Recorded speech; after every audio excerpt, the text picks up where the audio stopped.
Assalamu alaikum dear students.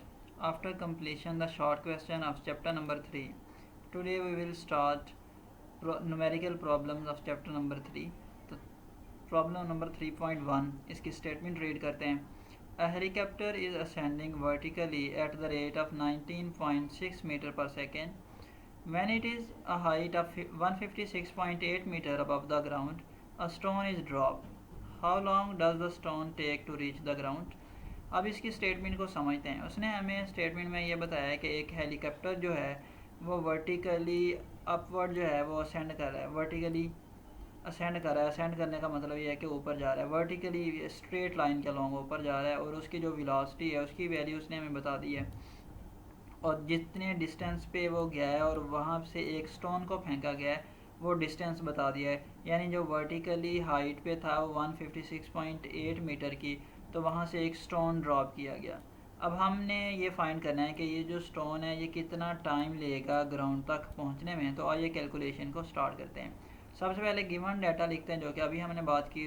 जो helicopter की velocity given है हमें और हमें वो डिस्टेंस गिवन है हेलीकॉप्टर ने जहाँ तक मूव किया और जहाँ से उसने स्टोन को ड्रॉप किया. तो वो 156.8 मीटर है. तो डिस्टेंस को हम लिख लेते हैं s is equal to 156.8 metre. और अब हमने वो टाइम फाइंड करना है जो कि स्टोन ग्राउंड तक रीच करने में लेगा. तो इसको t से डिनोट करते हैं और टू फाइंड में लिखते हैं. सोल्यूशन की तरफ आते हैं. अब second equation of motion use करें जो कि s is equal to v i t plus half a t square. अगर आपको याद हो तो जब हमने साइन कन्वेंशन पढ़ा था तो हमने कहा था कि इनिशियल वेलोसिटी की जो डायरेक्शन है अगर हम उसको पॉजिटिव लें तो बाकी सारी डायरेक्शन जो कि इसके अपोजिट होंगे उनको नेगेटिव लेंगे. तो अगर हमने इनिशियल वेलोसिटी की डायरेक्शन को पॉजिटिव लिया है तो जो इसके अपोजिट डायरेक्शन यानी एक्सेलरेशन ड्यू टू ग्रेविटी की जो वैल्यू है उसको हम नेगेटिव कंसीडर करेंगे. तो यहाँ पे आप देख सकते हैं कि जब हमने वैल्यू सब्स्टिट्यूट की हैं तो इनिशियल वेलोसिटी की डायरेक्शन चूँकि अपवर्ड है तो इसके जो अपोजिट डायरेक्शन होगी यानी जी की वैल्यू उसको हमने नेगेटिव कंसीडर किया है. आफ्टर सब्स्टिट्यूटिंग द वैल्यूज़ इस इक्वेशन को सिंप्लीफाई करें तो हमारे पास रिलेशन जो है वो ये आता है. अब ये एक क्वाड्रेटिक इक्वेशन है और इसको फैक्टराइजेशन से आप सॉल्व करें और टाइम के हमारे पास दो वैल्यूज़ आती हैं. और टाइम तो एक पॉजिटिव क्वांटिटी है मतलब इसकी वैल्यू नेगेटिव नहीं हो सकती. तो इसलिए हम कह देते हैं कि ये 8 सेकेंड लेगा स्टोन इस हाइट से ग्राउंड तक पहुंचने में. और हाइट कितनी थी 156.8 metre.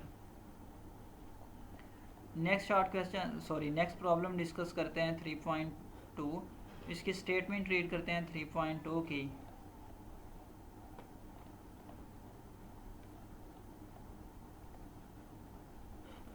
Problem number 3.2. Using the following data, draw a velocity time graph for a short journey on a straight road of a motorbike. कि एक मोटर बाइक स्ट्रेट रोड पे ट्रैवल कर रही है उसका ये डाटा जो है वो कलेक्ट किया है और हमें ये कहा गया है कि इसका ग्राफ ड्रॉ करें. फिर हमने इस ग्राफ से कुछ चीज़ें फाइंड भी करनी है जिसमें से इनिशियल एक्सेलरेशन, फाइनल एक्सेलरेशन और टोटल डिस्टेंस जो कि ये मोटर बाइक कवर करेगी. तो इसको स्टार्ट करते हैं. जब हम ग्राफ ड्रा करेंगे तो ग्राफ हमारे पास जो गिवन डाटा है उससे कुछ इस तरह से आता है. यानी 0 सेकेंड से लेके 60 सेकेंड तक जो बाइक की वेलोसिटी है वो इंक्रीज़ होना शुरू हुई है और 20 मीटर पर सेकेंड पे पहुंची है. उसके बाद 150 सेकेंड तक जो वेलोसिटी है उसमें चेंज नहीं आया यानी वो कांस्टेंट वेलोसिटी के साथ मूव करता रहा है बाइक. उसके बाद फिर डिसलेशन प्रोड्यूस हुआ और वेलोसिटी 150 सेकेंड से 180 सेकेंड के दरमियान जो है वो दोबारा ज़ीरो पे आ गई है. तो अब हम इसका जो पार्ट है उसको सॉल्व करते हैं. इनिशियल एक्सेलरेशन कैसे आएगा? Change in velocity divided by time taken. तो वेलोसिटी जो है ये देख रहे हैं कि 0 से 20 मीटर पर सेकंड तक चेंज हुई है और जो उसने चेंज होने में टाइम लिया है वो 0 से 60 सेकंड तक का है. तो इसको इस फार्मूले में सब्स्टिट्यूट करेंगे तो हमारे पास इनिशियल एक्सेलरेशन आ जाएगा. सिमिलरली अब यहाँ से देख सकते हैं कि जो टाइम लिया उसने डिसलरेट होने में यानी 20 मीटर से जब उसकी वेलोसिटी दोबारा से कम होकर 0 पे आई है तो उसको टाइम ये लगा है 150 सेकेंड से 180 सेकेंड के दरमियान. तो ये अगर टाइम निकालें तो ये 30 सेकेंड बनता है. तो सिमिलरली सेम फार्मूले को यूज़ करते हुए हम फाइनल एक्सेलरेशन फाइंड करते हैं जिसकी वैल्यू हमारे पास ये आती है और नेगेटिव साइन शो कर रहा है कि बॉडी की वेलोसिटी जो है वो डिक्रीज़ हुई है. अब नेक्स्ट देखते हैं part C. Total distance travel अगर आपको याद हो तो जब हमने वेलोसिटी टाइम ग्राफ पढ़ा था तो हमने ये कहा था कि अगर वेलोसिटी टाइम ग्राफ का अंडर जो एरिया है उसको हम कैलकुलेट कर लें तो हमें टोटल डिस्टेंस मिलता है। तो यहाँ से जो टोटल एरिया उसको 3 शेप्स के अंदर हमने डिवाइड किया है। पहले ये जो ट्रायंगल है ओ ए डी, प्लस यहाँ पे हमारे पास जो रेक्टेंगल है ए डी बी एच, और फिर उसके बाद ट्रायंगल बनती है ए एच ई। अगर हम इन सारी शेप्स का जो एरिया है वो फाइंड कर लें और इसको सम करें तो टोटल एरिया आ जाएगा, और टोटल एरिया हमें पता है डिस्टेंस कवर के इक्वल होता है अंडर वेलोसिटी टाइम ग्राफ। तो ये देखें, एरिया ऑफ फर्स्ट ट्रायंगल, उसके बाद एरिया ऑफ रेक्टेंगल, और एरिया ऑफ जो लास्ट ट्रायंगल जो अभी हमने देखा डायग्राम में, इन सब के एरिया फाइंड करेंगे। उसके बाद जो है इस फार्मूले में सब्स्टिट्यूट करेंगे तो हमारे पास टोटल डिस्टेंस की वैल्यू आ जाएगी। यहाँ से जो फर्स्ट ट्रायंगल है उसका एरिया फाइंड करते हैं। और एरिया ऑफ ट्रायंगल का फार्मूला होता है 1/2 बेस इंटू हाइट। अब यहाँ पे देखें आप, जो बेस है इस ट्रायंगल की वो 0 से 60 है, यानी 60 यूनिट है, और जो हाइट है वो 0 से 20 है। तो बेस और हाइट की वैल्यू सब्स्टिट्यूट करते हैं और हमारे पास ये एरिया आ जाएगा ट्रायंगल का। तो यहाँ से ये हमारे पास एरिया आ गया ट्रायंगल का। सिमिलरली अगर हम एरिया ऑफ रेक्टेंगल निकालें तो वो होता है लेंथ इंटू विथ, तो वहाँ से भी हमारे पास ये एरिया आ जाएगा, और ये जो है ये मीटर पर सेकेंड के अंदर आएगा यहाँ पे। तो एरिया ऑफ रेक्टेंगल की वैल्यू ये आ जाएगी। इसी तरह से हम जो एरिया ऑफ ट्रायंगल है बी एच जी वो फाइंड करेंगे, और सारी वैल्यू को फाइंड करने के बाद उसी इक्वेशन में सब्स्टिट्यूट करेंगे तो हमारे पास जो रिलेशन है वो कुछ इस तरह से आ जाएगा, 2.7 किलोमीटर। तो ये हमारे पास वैल्यू आ जाएगी डिस्टेंस कवर की। नेक्स्ट देखते हैं। नेक्स्ट हमारे पास प्रॉब्लम नंबर 3.3, इसकी स्टेटमेंट रीड करते हैं। A proton moving with speed of 1 multiply by 10 raise to power 7 metre per second passes through 0.02 centimeter thick sheet of paper and emerge with a speed of 2 multiplied by 10 raised to power 6 second. Assuming uniform deceleration, find retardation time taken to pass through the paper. अब हमने क्या find, इसमें हमें जो given है proton है, और proton जो है वो मूव करता हुआ जा रहा है, और एक थिक शीट ऑफ पेपर जिसकी जो थिकनेस है वो 0.02 सेंटीमीटर है, इससे गुजरता है। और गुजरने के बाद इसकी वेलोसिटी जो है जब इमर्ज होता है यानी इससे निकलता है तो इसकी वेलोसिटी जो है वो 2 multiply by 10 raised to power 6 रह जाती है। अब हमने फाइंड क्या करना है, हमने फाइंड करना है फाइंड रिटार्डेशन यानी डिसलेरेशन फाइंड करना है, और टाइम टेकन फाइंड करना है। तो इसको सॉल्व करते हैं। जो गिवन वैल्यूज़ है उसको हम लिख लेते हैं, इनिशियल वेलोसिटी और फाइनल वेलोसिटी। ये सेंटीमीटर के अंदर थी, डिस्टेंस तो हमने मीटर के अंदर कन्वर्ट कर लिया। अब हमने डिसलेरेशन यानी एक्सेलरेशन और टाइम टेकन की वैल्यू फाइंड करनी है। इसके लिए हम third equation of motion use करते हैं एक्सेलरेशन की वैल्यू फाइंड करने के लिए। आफ्टर सब्स्टिट्यूटिंग द वैल्यू और इसको सिंप्लीफाई करें तो हमारे पास डिसलेरेशन की वैल्यू जो है वो ये आ जाती है।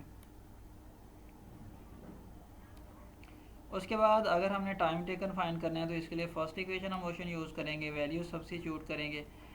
ये दो वैल्यूज़ तो हमें गिवन है, और एक्सेलरेशन की वैल्यू जो अभी हमने पार्ट 1 इसमें इसके फर्स्ट पार्ट में ऑब्टेन की है उसको यहाँ पे सब्स्टिट्यूट करेंगे तो हमारे पास टाइम टेकन भी आ जाएगा, और यहाँ पे हमारे पास रिज़ल्ट जब हम लिखेंगे तो एक्सेलरेशन और टाइम टेकन की वैल्यू लिख देंगे। नेक्स्ट शॉर्ट क्वेश्चन देखते हैं 3.4। Two masses m1 and m2 are initially at rest with a spring compressed between them. What is the magnitude of the ratio of their velocities after the spring has been released? अब उसमें इसने ये बताया है कि दो message हैं जो कि एक कंप्रेस स्प्रिंग के साथ जो है वो अटैच हैं। एक का मैस m1 है और एक का मैस जो है वो m2 है। अगर इस स्प्रिंग को रिलीज़ करें तो हमने ये जो मैसेज हैं इनकी वेलोसिटी को फाइंड करना है। तो इसके लिए जो गिवन डाटा है उसको लिखते हैं, और चूंकि ये मैसेज रेस्ट पे हैं तो इनकी जो वेलोसिटीज़ हैं वो भी 0 होंगी। अब अगर हम और हमने फ़ाइंड क्या करना है, इनकी वेलोसिटीज़ फाइंड करनी है। तो उनकी जो वेलोसिटीज़ है हम उसकी कहते हैं कि रेशियो हमने फाइंड करनी है v1/v2, तो इसको लिख लेते हैं।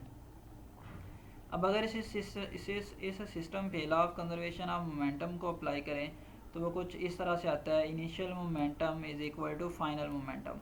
और इनिशियल मोमेंटम जो सिस्टम का वो 0 है, तो फिर हम फाइनल मोमेंटम को 0 के इक्वल सेट करते हैं, यानी ये पार्ट 0 के इक्वल है तो ये पार्ट को 0 के इक्वल सेट करेंगे तो हमारे पास जो रिलेशन है वो कुछ इस तरह से बनता है अब यहाँ से हम देख रहे हैं कि जो रेशो है वेलोसिटीज़ की वो इक्वल आती है नेगेटिव और रेसिप्रोकल ऑफ मैसेज, यानी v1 ओवर v2 जो है वो इक्वल आती है -m2 over m1. It means that after releasing the spring the ratio of magnitude of their velocity is equal to inverse ratio of their masses, और साथ में एक नेगेटिव साइन भी है.